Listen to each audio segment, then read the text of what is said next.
அடுத்து நம்முடைய அவங்களோட எக்ஸ்பீரியன்ஸ் பார்த்துக்கிற ஆரோக்கியசாமி இருக்கிறார்.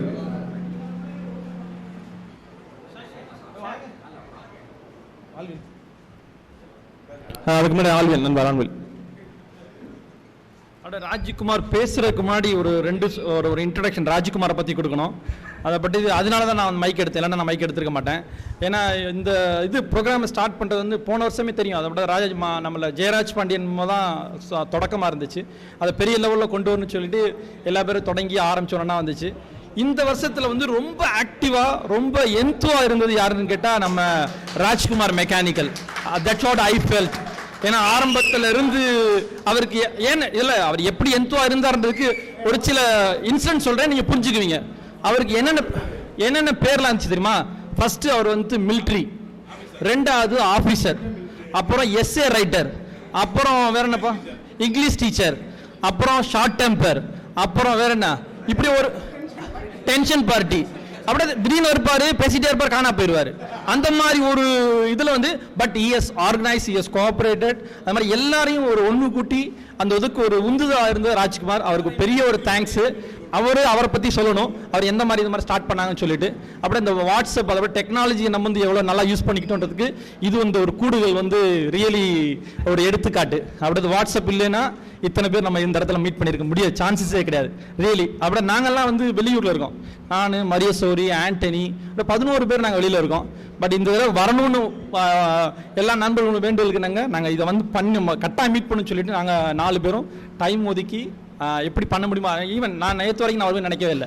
காலையில் எனக்கு இது கொடுத்தாங்க, லீவ் கொடுத்தாங்க. ஈவினிங் ஃப்ளைட் எடுத்தேன், நேற்று சாயந்தரம் இறங்கி இங்கே அட்டன் பண்ண முடிஞ்சிச்சு. உங்களை பார்த்த ஒவ்வொரு இது ஒரு நிமிஷமும் எனக்கு ரியலி நம்ம பழைய காலத்தில் அந்த கீழக்கண்டடி இன்னும் மறக்க முடியாது. பாண்டி கடை. அப்புறம் இன்னொரு அதுக்கு முன்னாடி ஒரு தாத்தாட்ட ஒரு டீ குடிப்பேன், ஆடை போட்டு கொஞ்சம் சுகர் போட்டு கொடுப்பாரு, மறக்கவே மாட்டேன். அது குடிச்சிருக்கோம். அதே போல் ஒன்றும் இல்லை, நான் பரப்புறதுக்கு முன்னாடி சொன்னேன் அமிர்தராஜ் நான் நாளைக்கு வரேன், நம்ம எப்படி போகிறோம் அப்படின்னா கார் அப்படின்னா. நான் சொன்னேன் காரில் எல்லாம் போக முடியும், நான் வரமாட்டேன் அப்படின்னு. ஏன்டா அப்படின்னா நான் வந்தது மதுரையிலிருந்து சிவகங்கைக்கு ஜெயவிலாஸ் பஸ், அது இருந்தால் சொல்லு நான் வரேன், இல்லைன்னா நான் வரமாட்டேன் அப்படின்னு சொன்னேன். போடா நீ வேறு ஜெயவிலாஸ் பஸ்னா நீ அந்த காலத்து ட்ரெஸ்ஸை போட்டு தான் நான் வரேன்டா அப்படின்னு சொன்னான். சரி அப்போ நான் போட்டு அந்த காலத்து ட்ரெஸ் அவனால் போட முடியாது, இப்போ அந்த ஒரு நிலைமையில் அவன் இருக்கான். சரி அவனை நினச்சிட்டு சரி கார் எடுத்துகிட்டு போய் சேர்ந்துடலாம் அப்படின்னு சொல்லிட்டு வரும்போது உள்ள அதை பற்றி காலேஜுக்கு வர்றதுக்கு முன்னாடி ஊருக்குள்ள போய் அரண்மனையை பார்த்துட்டு, பஸ் ஸ்டாண்டை பார்த்துட்டு, நாங்கள் சாப்பிட்ட அந்த தோசை கடையை பார்த்துட்டு அதுக்கப்புறம் இந்த காலேஜுக்குள்ள வந்தோம். ஸோ மலரும் நினைவுகள்னு சொல்லுவாங்க இல்லையா, அதை ரியலி ஐ என்ஜாய்டு. அப்படி இவ்வளோ வருஷம் 25 வருஷத்துக்கு அப்புறம் பார்க்குற அப்படியே ஃபேஸ் எல்லாமே ஞாபகம் இருக்கு எனக்கு. எல்லாருடைய பேர் மறந்து போச்சு, மன்னிச்சிருங்க தயவுசெய்து. அதுபோல் என் பேர் யாருக்கு மறக்க ரொம்ப ரேர்னு நினைக்கிறேன். ஏன்னா அமிர்தராஜோட எப்பயுமே நான் பார்த்துட்டு இருக்கலாம். அவன் தடியாக இருப்பான், நான் ஒல்லியாக இருப்பேன். எப்போ இந்த லாரல் ஹாட்டின்னு சொல்லுவாங்கல்ல, எனக்கு பேரே லாரல் ஹாட்டி தான். அதே போல் அந்த கடைசி பெஞ்சில் உட்காந்துருக்க 4 டீம் இருக்கும். பாலா, ஆண்டனி, அமிர்தராஜ், ஆல்வின், இந்த 4 பேர். அதே போல் ஆவுடைய பண்ணி நாங்கள் மறக்க மாட்டோம். ஏன்னா எங்கள் செட்டில் ஒழுங்காக படிக்கக்கூடிய ஒரு தாள் தான்.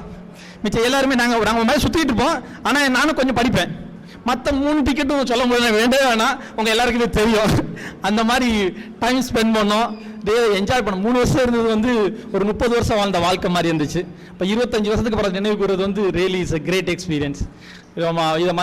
இதை சிறப்பிச்ச ஒவ்வொருக்கும் நாட் ஒன்லி அவங்க சில பேர் ஃபேமிலியோட வந்திருக்கீங்க, ஃபேமிலியோட உங்களுக்கும் கூட அப்படி நீங்கள் பார்த்து புரிஞ்சிக்கலாம் நாங்கள் இந்த மாதிரி லைஃப் நாங்கள் என்ஜாய் பண்ணோன்னு சொல்லிட்டு. இப்போ ஒவ்வொருவருக்கும் நன்றியை தெரிவித்துக் கொள்கிறேன்.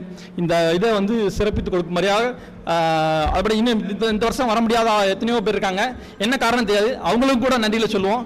அது மட்டும் அல்ல, அப்படி ஃபாரினில் இருக்கிறது சுபாஷ், அதே போல் குமார் ஒருத்தர் என் கூட இருக்கார், மரியசௌரி, ஆண்டனி, செல்வம் ஒமானில் இருக்காப்புல, மனோகர்னு சொல்லி ஒருத்தர் ஒமானில் இருக்கார். ஸோ 11 பேர் இருந்தோம் நாங்கள். ஸோ 11 பேர் எல்லாருக்கும் வரணும்னு தான் ஆசை, வர முடியல. அடுத்த வரை ஒருவேளை நம்ம இதே மாதிரி கூடணும்னா எல்லாரும் வரவுக்குண்டான முயற்சிகள் எடுப்போம். மீண்டும் உங்கள் எல்லாருக்கும் நன்றி கூடி விடைபெறுகிறேன். நன்றி, வணக்கம்.